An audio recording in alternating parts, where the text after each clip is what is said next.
News, ಇದು ನಿಮ್ಮ ಧ್ವನಿ. ನಮಸ್ಕಾರ. ಎಸ್ ನ್ಯೂಸ್ಗೆ ಸ್ವಾಗತ. ನಾನು ಎಸ್ ದೇವೇಂದ್ರಗೌಡ.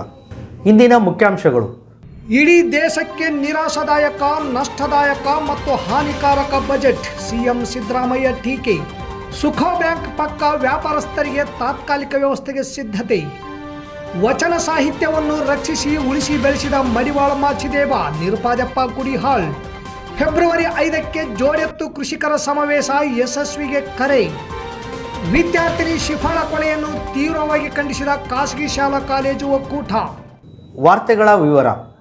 ದೆಹಲಿಯಲ್ಲಿ ರೈತರು ಪ್ರತಿಭಟನೆ ನಡೆಯುತ್ತಿದ್ದರೂ ಕೇಂದ್ರದ ಬಜೆಟ್ MSP ಬಗ್ಗೆ ಉಸಿರು ಬಿಟ್ಟಿಲ್ಲ.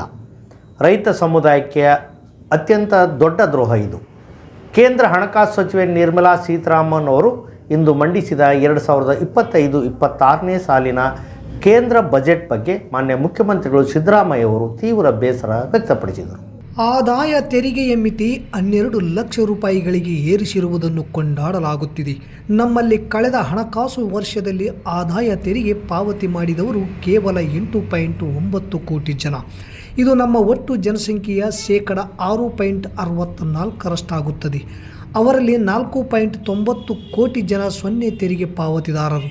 ಆದ್ದರಿಂದ ಆದಾಯ ತೆರಿಗೆ ಮಿತಿಯ ಹೆಚ್ಚಳ ಮೇಲೂ ಮಧ್ಯಮ ವರ್ಗದ ಕೆಲವೇ ಕುಟುಂಬಗಳಿಗೆ ನೆರವಾಗಬಹುದೇ ವಿನಃ ದಿನದ ಆದಾಯ 100ರಿಂದ 150 ರೂಪಾಯಿಯಷ್ಟು ಹೊಂದಿದ 70% ಜನಸಂಖ್ಯೆಗೆ ಇದರಿಂದ ಯಾವ ಲಾಭವೂ ಇಲ್ಲ.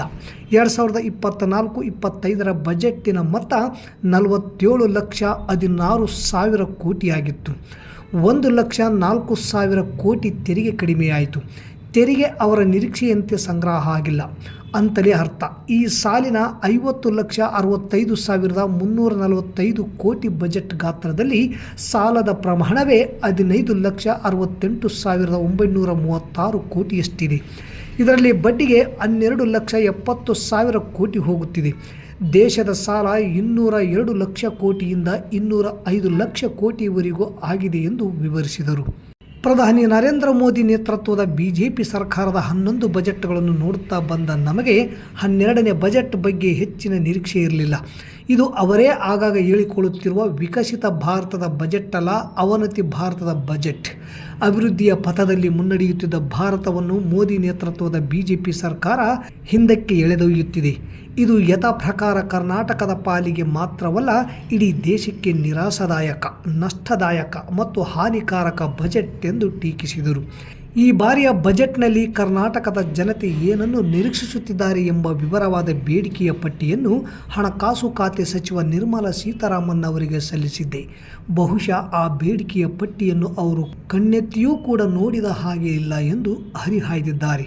ಮೆಕ್ಯಾನಿಕ್ ಮತ್ತು ಇತರ ಅಂಗಡಿಗಳಿಗೆ ಸುಖೋ ಬ್ಯಾಂಕ್ ಪಕ್ಕದ ಸಹಕಾರಿ ಜಾಗದಲ್ಲಿ ತಾತ್ಕಾಲಿಕವಾಗಿ ಸ್ಥಳ ನೀಡಲು ಶಾಸಕರಾದ ಹಂಪನಗೌಡ ಬಾದರ್ಲಿ ಅವರು ಸಹಕಾರ ಸಚಿವರೊಂದಿಗೆ ಮಾತನಾಡಿ ಇಂದು ಸ್ಥಳಕ್ಕೆ ಆಗಮಿಸಿ ಸ್ವಚ್ಛತಾ ಕೈಗೊಳ್ಳಲು ಪೌರಾಯುಕ್ತರಿಗೆ ಸೂಚಿಸಿದ ಹಿನ್ನೆಲೆಯಲ್ಲಿ ಸ್ವಚ್ಛತಾ ಕಾರ್ಯ ನಡೆದಿದೆ. ಇಂದು ಬೆಳಗ್ಗೆ ಹೋರಾಟ ಸಮಿತಿ ಮುಖಂಡರು ಹಾಗೂ ನಗರಸಭೆ ಸದಸ್ಯರು ಮತ್ತು ಪೌರಾಯುಕ್ತರ ಸಮ್ಮುಖದಲ್ಲಿ ಸ್ಥಳಕ್ಕೆ ಭೇಟಿ ನೀಡಿ ಮತ್ತೊಮ್ಮೆ ಪರಿಶೀಲಿಸಿ ಮಾತನಾಡಿದ ಶಾಸಕರು, ಈ ಸ್ಥಳದಲ್ಲಿ ತಾತ್ಕಾಲಿಕ ವ್ಯವಸ್ಥೆ ಕಲ್ಪಿಸಲು ಸಚಿವರಿಗೆ ಮನವೊಲಿಸಿದ್ದೇನೆ. ಕಾರಣ, ಇಲ್ಲಿ ಗಂಗಾವತಿ ರಸ್ತೆ 2 ಭಾಗದಲ್ಲಿರುವ ಮೆಕ್ಯಾನಿಕ್ ಮತ್ತು ಇತರೆಯವರಿಗೆ ಅವಕಾಶ ಕಲ್ಪಿಸಲಾಗುವುದು. ಪೌರಾಯುಕ್ತರು ಸ್ವಚ್ಛಗೊಳಿಸಿ 10-15 ಜಾಗವನ್ನು ಮಾರ್ಕ್ಔಟ್ ಮಾಡಿ ನಂತರ ಚೀಟಿ ಎತ್ತುವ ಮೂಲಕ ಯಾರಿಗೆ ಯಾವ ನಂಬರಿನ ಜಾಗ ಅಲರ್ಟ್ ಆಗುತ್ತೋ ಅಲ್ಲಿಗೆ ಹೋಗಬೇಕು ಎಂದು ಸ್ಥಳದಲ್ಲಿದ್ದ ಎಲ್ಲರಿಗೂ ಮನವರಿಕೆ ಮಾಡಿದರು. ನಂತರ ತಮ್ಮ ನಿವಾಸದಲ್ಲಿ ಮತ್ತೊಮ್ಮೆ ಹೋರಾಟ ಸಮಿತಿ ಸದಸ್ಯರು ಹಾಗೂ ನಗರಸಭೆ ಸಚಿವರೊಂದಿಗೆ ಮಾತನಾಡಿದ ಶಾಸಕರು, ಆಹಾರ ಇಲಾಖೆಯ ಸ್ಥಳ ಸ್ವಚ್ಛಗೊಳಿಸಲಾಗಿದೆ. ಅಲ್ಲಿ ವಾಸವಿರುವವರಿಗೆ ಜಾಗ ಕಲ್ಪಿಸಲು ನಗರಸಭೆಯಲ್ಲಿ 5ರಂದು ಸಭೆ ಕರೆಯಲಾಗಿದೆ. ಅಂದು ಅವರಿಗೆ ಸ್ಥಳ ಅವಕಾಶ ಕಲ್ಪಿಸಿ ನಂತರ ಆ ಸ್ಥಳವನ್ನು ಸ್ವಚ್ಛಗೊಳಿಸಿ ಅಲ್ಲಿಯೂ ವ್ಯವಸ್ಥೆ ಕಲ್ಪಿಸುವ ಭರವಸೆ ನೀಡಿದರು. ಈ ಸಂದರ್ಭದಲ್ಲಿ ನಗರಸಭಾ ಸದಸ್ಯರಾದ ಮಲ್ಲಿಕಾರ್ಜುನ್ ಪಾಟೀಲ್, ಜಿಲಾನಿ ಪಾಷಾ ಜಾಗೀರ್ದಾರ್, ಭಾಷಾ ಟೇಲರ್, ಹೋರಾಟ ಸಮಿತಿ ಮುಖಂಡರಾದ DH ಕಂಬಳಿ, ಹುಸೇನ್ ಸಾಬ್, ನಾಗರಾಜ್ ಪೂಜಾರ್, ಎಸ್ ದೇವೇಂದ್ರಗೌಡ, ಡಾಕ್ಟರ್ ವಸೀಂ, ಚಾಂದ್ ಸೇರಿದಂತೆ ಅನೇಕ ವ್ಯಾಪಾರಸ್ಥರು ಇದ್ದರು. ತಾಲೂಕು ಆಡಳಿತ ವತಿಯಿಂದ ತಹಸೀಲ್ದಾರ್ ಕಚೇರಿಯಲ್ಲಿ ಶ್ರೀ ಮಡಿವಾಳ ಮಾಚಿದೇವರ ಜಯಂತ್ಯೋತ್ಸವವನ್ನು ಅತ್ಯಂತ ಸರಳವಾಗಿ ಅರ್ಥಪೂರ್ಣವಾಗಿ ಆಚರಿಸಲಾಯಿತು. ಮಲ ಹೋರುವವರು ಪರಿಶಿಷ್ಟ ಜಾತಿಯಲ್ಲಿದ್ದಾರೆ. ಆದರೆ ಮಲವನ್ನು ತೊಳೆಯುವವರು ಪರಿಶಿಷ್ಟ ಜಾತಿಗೆ ಸೇರಿಸದೇ ಇರುವುದು ಸರಿಯಲ್ಲ. ಮಡಿವಾಳ ಮಾಚಿದೇವರು ಭೀಮ ನದಿಯನ್ನು ಈಜುತ್ತಾ ಕಲ್ಯಾಣಕ್ಕೆ ಹೋಗಿ ವಚನ ಸಾಹಿತ್ಯಗಳನ್ನು ಅತ್ಯಂತ ಪ್ರೀತಿಯಿಂದ ಹೊತ್ತುಕೊಂಡು ರಕ್ಷಿಸಿ ಉಳಿಸಿ ಬೆಳೆಸಿದವರು. ಸಂವಿಧಾನದ ಆಶಯದಂತೆ ಮಡಿವಾಳರು ಕೂಡ ಪರಿಶಿಷ್ಟ ಜಾತಿಯೊಳಗೆ ಸೇರಿಸಬೇಕೆಂದು ಸಾಮಾಜಿಕ ಚಿಂತಕ ಹಾಗೂ ಹಿರಿಯ ವಕೀಲರಾದ ನಿರ್ಪದೆಪ್ಪ ಗುಡಿಹಾಳ್ ಹೇಳಿದರು. ಇದಕ್ಕೂ ಪೂರ್ವದಲ್ಲಿ ಶಾಸಕ ಹಂಪನಗೌಡ ಬಾದರ್ಲಿ, ತಹಸೀಲ್ದಾರ್ ಅರುಣಕುಮಾರ್ ದೇಸಾಯಿ, ವೀರಭದ್ರಪ್ಪ ಮಡಿವಾಳ ಮಾಚಿದೇವರ ಕುರಿತು ಮಾತನಾಡಿದರು. ಈ ವೇಳೆ ಪಂಪನಗೌಡ ಬಾದರ್ಲಿ, ಸೋಮನಗೌಡ ಬಾದರ್ಲಿ, ಶಿವನಗೌಡ ಗೊರೆಬಾಳ್, ಯಂಕಣ್ಣ ಜೋಶಿ, ಬಸವರಾಜ್ ಹರಟೆನೂರು, ಎಚ್.ಎನ್. ಬಡಿಗೇರ್, ಬಸವರಾಜ್ ಬಾದರ್ಲಿ, ಪಂಪಯ್ಯ ಸ್ವಾಮಿ ಸಾಲಿಮಠ್, ಶರಣಪ್ಪ ತೆಂಗಿನಕಾಯಿ, ಎಂ. ದೊಡ್ಡ ಬಸವರಾಜ್, ನೌಕರರ ಸಂಘದ ಅಧ್ಯಕ್ಷ ಚಂದ್ರಶೇಖರ್ ಹಿರೇಮಠ್ ಸೇರಿದಂತೆ ಸಮಾಜದ ಮುಖಂಡರು ಭಾಗವಹಿಸಿದ್ದರು. ಕಲ್ಯಾಣದ ಎಲ್ಲ ವಾರಿಕೆಯನ್ನು ತಿಳಿದುಕೊಳ್ಳುವುದರ ಮೂಲಕ ಆತನ ಮನ ಅಂಬಲಿಸುತ್ತದೆ. ಆತ ಭೀಮಾ ನದಿಯನ್ನು ಈಸಿ ಹೋಗ್ತಾನೆ ಕಲ್ಯಾಣಕ್ಕೆ. ಭೀಮಾ ನದಿಯ ಈಸಿ ಹೋದಂಥ ಸಂದರ್ಭದಲ್ಲಿ ಅಲ್ಲಿ ಅಲ್ಲಮರ ದರ್ಶನ ಆಗ್ತದೆ. ಅಲ್ಲಮರ ಒಂದು ಮಾತು ಹೇಳ್ತಾರ, ಕತ್ತಲೆಯೊಳಗೆ ಬೆಳಕು ಒಕ್ಕಂತಾಯಿತು ಗುಹೇಶ್ವರನ ಶರಣ, ಮಡಿವಾಳ ಮಾಚಿದೇವಿ ತಂದೆಯ ಕೃಪೆ ಅಂತ ಹೇಳ್ತಾನೆ. ಎಂಥ ಅತ್ಯುತ್ತಮವಾದ ಮಾತು. ಯಾಕಂದ್ರೆ ಮಡಿವಾಳ ಮಾಚಿದೇವರು ವಚನಗಳ ಕಟ್ಟುಗಳನ್ನು ಅತ್ಯಂತ ಪ್ರೀತಿಯಿಂದ ಒತ್ತುಕೊಂಡು ಮೆರೆದವರು, ಅದನ್ನು ಉಳಿಸಿದವರು, ಬೆಳೆಸಿದವರು, ಅಂಥ ಮಹಾ ವ್ಯಕ್ತಿತ್ವ ಇರತಕ್ಕಂಥ ವ್ಯಕ್ತಿ. ಆದರೆ ಮಡಿವಾಳ ಮಾಚಿ ತಂದೆ ಎಲ್ಲಿದ್ದನಂದರೆ ರಾಜಪ್ರಭುತ್ವದಲ್ಲಿದ್ದ. ನಾವೀಗ ಪ್ರಜಾಪ್ರಭುತ್ವದಲ್ಲಿದ್ದೀವಿ. ಪ್ರಜಾಪ್ರಭುತ್ವದಲ್ಲಿ ಇರತಕ್ಕಂಥ ವ್ಯವಸ್ಥೆಯಲ್ಲಿ ಅವರು ಸಂವಿಧಾನದ ಆಶಯಗಳನ್ನು ಈಡೇರಿಸಬೇಕಾಗಿತ್ತು. ಪ್ರಜಾಪ್ರಭುತ್ವದ ಮೌಲ್ಯಗಳನ್ನು ಗಟ್ಟಿಗೊಳಿಸಬೇಕಾಗಿತ್ತು. ಇಂದಿನವರು ಇತಿಹಾಸವನ್ನು ತಿರುಚುವುದರ ಮೂಲಕ ನಮ್ಮ ಬಾಳಿಗೆ ಮಾರಕವಾಗಿರ್ತಕ್ಕಂಥ ವ್ಯವಸ್ಥೆ ಇದೆ. ಒಂದು ಕಡೆ ಮಡಿಯನ್ನೇ ಶ್ರೇಷ್ಠವೆಂದು ಬಿಂಬಿತವಾಗಿರ್ತಕ್ಕಂಥ ಬದುಕು ನಡೆಸ್ತಕ್ಕಂಥ ವ್ಯಕ್ತಿತ್ವ ಒಂದು ಕಡೆಗೆ, ಇನ್ನೊಂದು ಕಡೆ ಮಡಿಯೇ ಮೈಲಿಗೆ ಶ್ರೇಷ್ಠ ಅಂತ ವ್ಯವಸ್ಥೆಯಲ್ಲಿ ಇರತಕ್ಕಂಥ ಈ ಮಡಿವಾಳರು ನಾವು ಅತ್ಯಂತ ಪ್ರೀತಿಯಿಂದ ಅಪ್ಪಿಕೊಳ್ಬೇಕಾಗತ್ತಲ್ಲ. ಫೆಬ್ರವರಿ 5ರಂದು ವಾಸವಿ ಕಲ್ಯಾಣ ಮಂಟಪದಲ್ಲಿ ತಾಲೂಕು ಮಟ್ಟದ ಜೋಡೆತ್ತು ಕೃಷಿಕರ ಸಮಾವೇಶ, ಜೋಡೆತ್ತಿನ ಕೃಷಿಕರಿಗೆ ಸನ್ಮಾನ, ನಂದಿ ಕೃಷಿ ಆಧಾರಿತ ರೈತರಿಗೆ ಜಾಗೃತಿ ಕಾರ್ಯಕ್ರಮ ಹಮ್ಮಿಕೊಳ್ಳಲಾಗಿದೆ ಎಂದು ಸ್ವಾಗತ ಸಮಿತಿ ಅಧ್ಯಕ್ಷರಾದ ಸರ್ವೋತ್ತಮ ರೆಡ್ಡಿ ಮುಕುಂದ ಹೇಳಿದರು. ಈ ಕುರಿತು ನಗರದ ಪತ್ರಿಕಾ ಭವನದಲ್ಲಿ ಸುದ್ದಿಗೋಷ್ಠಿ ನಡೆಸಿ ಮಾತನಾಡಿದ ಅವರು, ನಂದಿ ಯಾತ್ರೆಯು 88 ದಿನಗಳ ಕಾಲ ರಾಜ್ಯದಾದ್ಯಂತ ಸಂಚರಿಸುತ್ತಿದ್ದು, ಫೆಬ್ರವರಿ 5ರಂದು ಈ ರಥಯಾತ್ರೆಯು ಆಗಮಿಸುತ್ತಿರುವ ಹಿನ್ನೆಲೆಯಲ್ಲಿ ಗೋಸೇವಾ ಗತಿವಿಧಿ ಕರ್ನಾಟಕ ಹಾಗೂ ರಾಧಾ ಸುರಭಿ ಗೋಮಂದಿರ, ರಾಷ್ಟ್ರೀಯ ಗೋಸೇವಾ ಸಂಸ್ಥಾನ ಟ್ರಸ್ಟ್ ಹಾಗೂ ಸಾವಯವ ಕೃಷಿಕರ ಸಂಘ ಮತ್ತು ಸಿಂಧನೂರು ಹೆಲ್ತ್ ಕ್ಲಬ್ ಇವರ ಸಹಯೋಗದಲ್ಲಿ ಜೋಡೆತ್ತು ಕೃಷಿಕರ ಸಮಾವೇಶ ಹಾಗೂ ಸನ್ಮಾನ ಸೇರಿದಂತೆ ಜಾಗೃತಿ ಕಾರ್ಯಕ್ರಮ ಹಮ್ಮಿಕೊಳ್ಳಲಾಗಿದ್ದು, ಸಾರ್ವಜನಿಕರು, ರೈತರು ಹೆಚ್ಚಿನ ಸಂಖ್ಯೆಯಲ್ಲಿ ಭಾಗವಹಿಸಿ ಯಶಸ್ವಿಗೊಳಿಸಲು ಮನವಿ ಮಾಡಿದರು. ಈ ಸಂದರ್ಭದಲ್ಲಿ ಹೆಲ್ತ್ ಕ್ಲಬ್ ಅಧ್ಯಕ್ಷ ಲಕ್ಷ್ಮೀಶೆಟ್ಟಿ, ಪ್ರಧಾನ ಕಾರ್ಯದರ್ಶಿ ಕೆ. ರಾಜಶೇಖರ್, ಖಜಾಂಚಿ ಆನಂದ್ ಗೌರ್ಕರ್, ಜಗದೀಶ್ ಸೇರಿದಂತೆ ಅನೇಕರಿದ್ದರು. ಇದನ್ನ ಸಿಂಧನೂರು ನಗರದಲ್ಲಿ ಬರ್ತಕ್ಕಂಥ ನಂದಿ ರಥಯಾತ್ರೆಯನ್ನು ನಾವು ಸ್ವಾಗತ ಮಾಡಿ ಮತ್ತೆ ಮುಂದಿನ ಊರಿಗೆ ಇದನ್ನ ಕಳಿಸ್ಕೊಡ್ತಕ್ಕಂಥ ಒಂದು ದಿನದ ಯಾತ್ರೆ. ಈ ಕಾರ್ಯಕ್ರಮದ ಉದ್ದೇಶ ಏನಪ್ಪಾ ಅಂತಂದ್ರೆ, ಇವತ್ತು ಎಲ್ಲ ಕಡೆ ನಾವು ನೋಡ್ತಾ ಇದ್ದೀವಿ ಗೋ ಸಂತತಿಯ ಅಳಿವು ಮತ್ತು ಎತ್ತನ್ನ ಕಟ್ಟಿಕೊಂಡು ವ್ಯವಸಾಯ ಮಾಡ್ತಕ್ಕಂಥ ರೈತರ ಒಂದು ಅಳಿವು ಆಗ್ತಾ ಇದೆ. ಅವರಿಗೆ ಒಂದು ಸಪೋರ್ಟ್ ಆಗಬೇಕು. ಅಳಿವಿನಂಚಿನಲ್ಲಿರುವ ಗೋ ಸಂತತಿಯನ್ನು ಉಳಿಸಬೇಕು.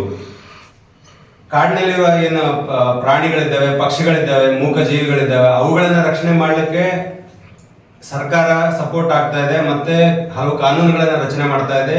ಅವುಗಳ ರಕ್ಷಣೆಗಾಗಿ ಸರ್ಕಾರ ನಿಲ್ತಾ ಇದೆ. ಈ ಗೋವುಗಳನ್ನ ರಕ್ಷಣೆ ಮಾಡೋದು ಕೂಡ ಸರ್ಕಾರ ಜವಾಬ್ದಾರಿ ತಗೋಬೇಕು. ಆ ರೈತರ ಒಂದು ಬೆನ್ನೆಲುಬಾದಂತಹ ಅನಾದಿ ಕಾಲದಿಂದಲೂ ಕೂಡ ಆ ಕೃಷಿ ಮಾಡಬೇಕಾದ್ರೆ ನಂದಿ ಆಧಾರಿತವಾಗಿ ಕೃಷಿ ಮಾಡ್ತಾ ಬಂದಿದ್ದೀವಿ. ಈಗ ಟೆಕ್ನಾಲಜಿ ಡೆವಲಪ್ ಆದಂತೆಲ್ಲ ನಾವು ಟ್ರಾಕ್ಟರ್ ಮತ್ತು ಇನ್ನಿತರ ಯಂತ್ರಗಳ ಆಧಾರಕ್ಕೆ ಹೋಗ್ತಾ ಇದ್ದೀವಿ.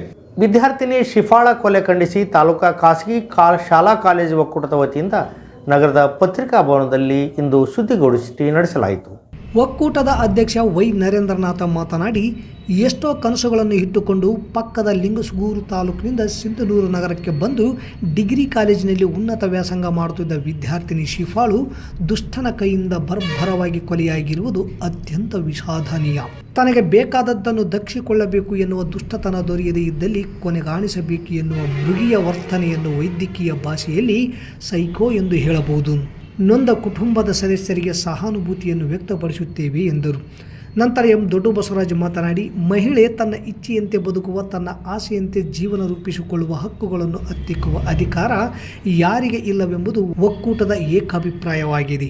ಕಾಲೇಜುಗಳಲ್ಲಿ ಸೆಕ್ಸುವಲ್ ಹ್ಯಾರಸ್ಮೆಂಟ್ ನಿಯಂತ್ರಣಕ್ಕೆ, ವಿದ್ಯಾರ್ಥಿನಿಯರ ಭದ್ರತೆಗೆ ಹಾಗೂ ರ್ಯಾಗಿಂಗ್ ನಿಯಂತ್ರಣಕ್ಕಾಗಿ ಜಾಗೃತಿ ವಹಿಸಿದರು. ಇಂತಹ ದುಷ್ಟರ ಕೃತ್ಯದಿಂದ ವಿದ್ಯಾರ್ಥಿನಿಯರ ಕನಸಿನ ಬದುಕಿಗೆ ಕೊಳ್ಳೆ ಇಡುತ್ತಿರುವುದು ದುಃಖದ ವಿಷಯ ಎಂದರು.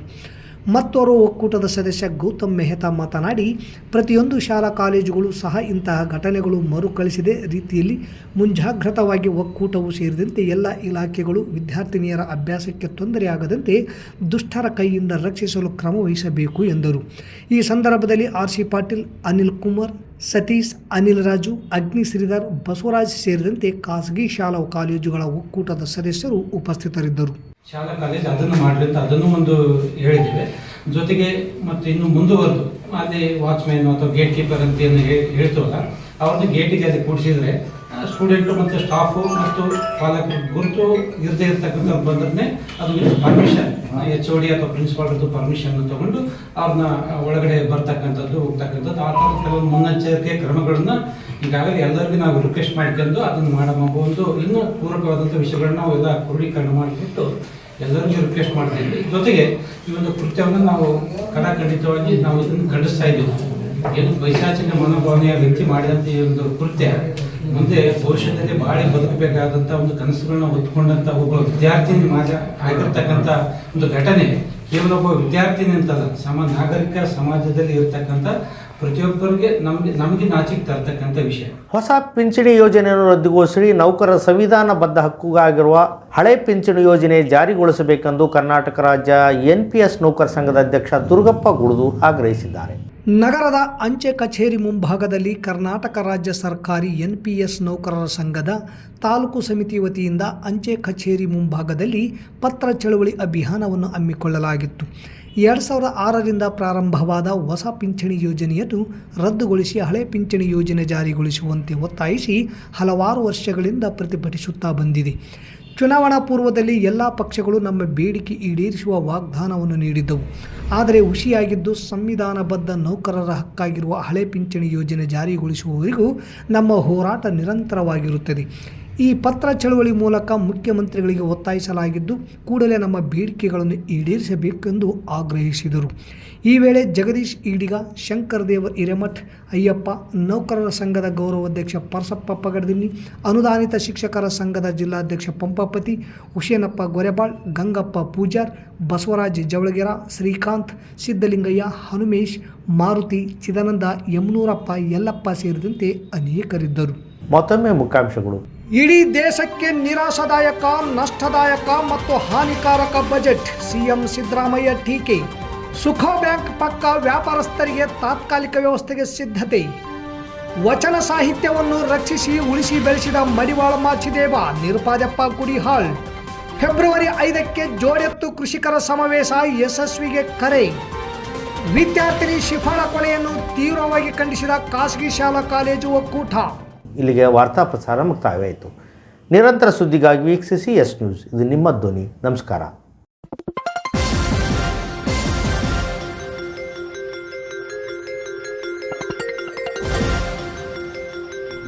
ಎಸ್ ನ್ಯೂಸ್, ಇದು ನಿಮ್ಮ ಧ್ವನಿ.